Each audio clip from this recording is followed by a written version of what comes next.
Hello everyone, today I'll show you how to delete a server from your server list in Hytale.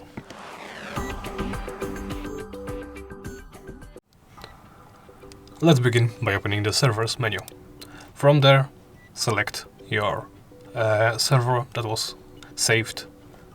I will go with this on top. So, as you can see, I can right-click it to edit server and then remove it. I can also, of course, make some changes. So, for example, change the name and hit edit server to, well, edit the name. To remove it, simply click remove and that's it.